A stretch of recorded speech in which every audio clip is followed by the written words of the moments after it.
everybody, my name is Alex. I work as a dietitian in long-term care.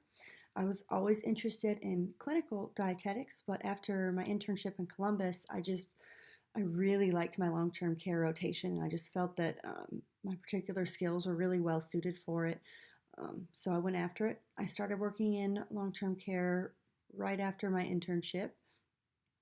I've been in the field about 6.5 years now. When I started working, I started for Arbors, which is also called Extended Care. I did a 100-bed building in Columbus 4 days a week, and then I worked 1 day a week in Springfield. And you'd find in long-term care that that's the way it works a lot, that you work at multiple buildings because they don't necessarily need you full time. But I was working for the same company.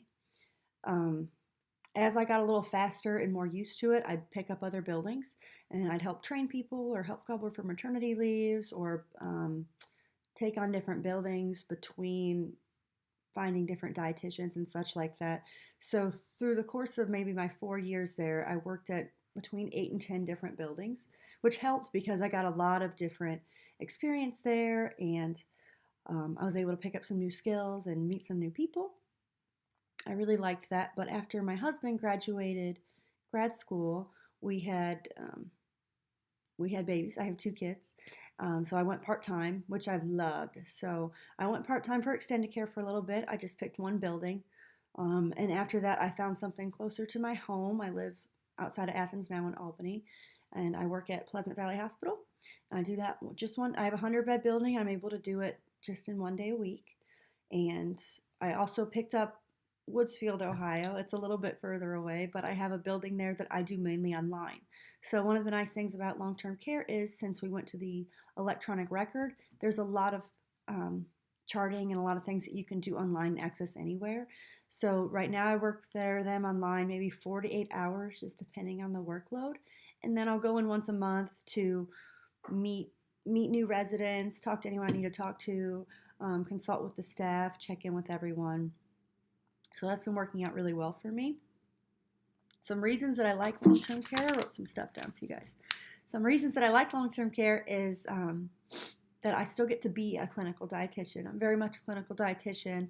I'm in the charts. I'm working with diagnosis and labs, and I still do some tube feeds and TPNs, so I get to do that. But I also get to establish relationships more with the patients. When I'm in a hospital, they kind of come and go, and sometimes you don't see them for a while, or you only get to see them that day. But now I really get to know them and get to know their families, and just to really be a part of their lives. And I really enjoy the relationship aspect of seeing what happens to them in the follow up. Something else I like about it is that my jobs have always been very, very flexible and autonomous. I pretty much tell them when I'm coming in, when I'm going. I can leave in the middle of the day for an appointment if I have to. I can take time off when I need to. I can go pick up my kids or do something if I need to. And I can tell them which days I'm going to which buildings. I just think in general, and for a lot of employees there, it's extremely flexible. And I also like the autonomy. So I don't have someone telling me what I need to do when. Or as much oversight. It's kind of a department of one. I do have a little bit of an oversight role over the kitchen that I'm not saying that I haven't had to step in and do dishes and do things in the kitchen sometimes, but mainly I just do the audits. I audit for them and report to the administrators all the things I find, help them identify things. Sometimes I help out with in-services, but for the most part, it's just my clinical department that I get to do. I feel like I'm a respected part of the team. People ask me questions, they respect my opinion, they rely on me, I write recommendations, and I really value that, being part of the team. Long-term care, the pay is a little bit better than in clinical generally, so if that's a interest and motivator for you, that it is usually better. And since I went to part-time with my kids, and I do one of my jobs I do for Dietitians on Demand and consult for them, and the other one I just consult myself. I just have a contract with them. But at both places, I'm able to charge twice as much as I was being a full-time facility employee. So um, if that's a concern for you, there's definitely options financially financial benefits there. And there's opportunity for advancement. You can go consult yourself.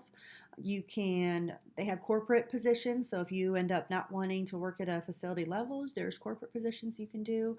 And it's really, you get to meet so many people and travel and do so many different things. It really helps make those networking connections for you. The last reason I really like it might be the reason that some people I've seen over the years training different dietitians in the buildings that they have a hard time is it is clinical, but there's a big shift in focus. So in the hospital, we're trying to heal people, we're trying to make them better, we're trying to help them with these things. And in long-term care, the shift is more about now it's quality of life. I'm generally helping them to eat. I'm trying to find different ways that they can eat and stay happy and enjoy the things they want to eat and maintain their independence as long as I can. So the first thing I do is I liberalize the diets, and I go over the preferences really thoroughly, and we try to incorporate those as much as we can. Sometimes we do have to have therapeutic diets and fluid restrictions and things like that obviously dialysis, things like that they don't want to comply with, but we really work as much as we can around their preferences. And again, the whole shift is quality of life. So if you're a person that says, you have diabetes, you have to eat A, B, and C, or you have this problem, and you really want those labs to be perfect all the time, that might be hard for you because we have a lot more, the range of labs that are acceptable to us there's a bigger range, a little more flexibility in that at that time in older adults. And if I was going to give any advice, I would say to learn your own strengths and weaknesses, because when you're looking for a job, there's just people that are better suited for different jobs than others. So I think I do know some people in long-term care that have left long-term care and gone into other types of disciplines, and people that have left dietetics in general because they got burnt out on a particular position that just might not have been well suited for their particular strengths. I just say find what you're really good at, and if you're not good at something, that's okay, but focus on something that you're going to have good at. If you really love kids, then maybe do something with kids. I don't like kids as much, but I do like older adults, and I like working with people a lot, and that's really important to me. So I just say to find something that you feel like you're good at, and it'll add a lot of satisfaction to your job. The other thing I wanted to tell you is that something told me early on is don't burn your bridges. Sometimes I think, maybe not but sometimes you might be tempted to think you might never see a certain professor again, or you might never be working with the person again, so it doesn't really matter, or everything comes back. So I would just say do not burn your bridges. Make sure you establish a relationship with people and just be kind to everybody. In general, for your own life satisfaction, but I think all that stuff will come back and it'll help you in the future, because dietetics is a smaller field than you think, especially if you do long-term care. You said it's just small, and I've seen people all over the state, and I end up seeing them right back in Woodsfield, this little place, Woodsfield, Ohio, that you wouldn't know. So that's just what I recommend.